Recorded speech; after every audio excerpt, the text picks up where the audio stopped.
les meulières. Sur ce profil, on peut observer qu'il existe deux sortes de meulières. Donc on a une meulière qu'on qualifie de massive, elle a assez peu de trous et elle est donc une roche très compacte. Et puis au-dessus, vous avez une meulière celluleuse, ça veut dire une meulière qui a des vacuoles à l'intérieur, donc des trous si vous préférez. Donc les meulières, on les trouve souvent dans des profils argileux, on parle de argile à meulière, ici on est dans le bassin de Paris. La meulière donc qui est présentée ici en échantillon est celluleuse, ou on dit donc à vacuole. Elle a un toucher qui est rugueux, voire coupant dans certains cas. Si on fait un test à l'acide, elle ne va pas faire effervescence, c'est une roche siliceuse. Elle a une teinte comme ici jaune, voire ocre, quelquefois un petit peu rouge, donc qui dépend des impuretés qu'on peut trouver. Les vacuoles ont un aspect irrégulier et elles peuvent contenir des argiles.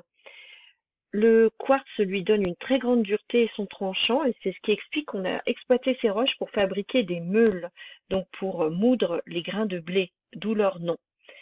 L'origine des meulières, eh bien, sont des roches d'altération. Au départ, on a une roche initiale qui est un calcaire. Les argiles à meulière résultent justement de l'altération d'un karst calcaire. Le calcaire est dissous par l'eau, ce qui va créer des vides et va laisser sur place des minéraux argileux. La silicification se fait par les vides, c'est-à-dire qu'il y a de l'eau qui contient de la silice dissoute qui va percoler de vacuole en vacuole. La silice va se déposer sous forme d'opale, de macédoine, éventuellement de quartz, et va combler petit à petit les vides. L'opale et la macédoine sont des formes de silice peu stables et qui peuvent facilement être à nouveau dissoutes.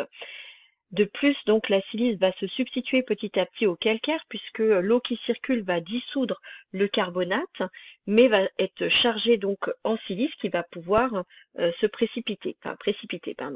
Dans le cas d'une meulière massive, la création de vides successifs et leur silification concomitante va finir par silicifier toute la masse calcaire.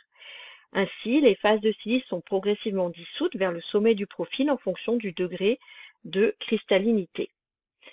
Un climat tempéré qui alterne avec des saisons humides et des saisons sèches favorise ce processus de mise en place de la meulière. La silice, si elle reste sous la forme d'opale, est peu stable et donc la meulière dans ce cas-là va être altérée par l'eau qui peut s'infiltrer dans la roche. La roche à ce moment-là petit à petit va s'effriter et les minéraux argileux vont être de plus en plus présents en proportion. La meulière donc a été mise en place dans le sud du bassin parisien par exemple, ou au niveau de la Beauce, de la Brie, de l'Urepoix.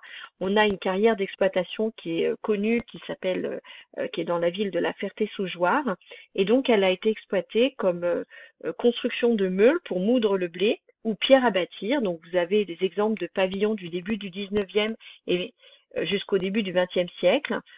Et vous avez par exemple la rue des Arènes de Lutèce ou le mur du jardin des plantes au niveau des serres qui sont faits en meulière.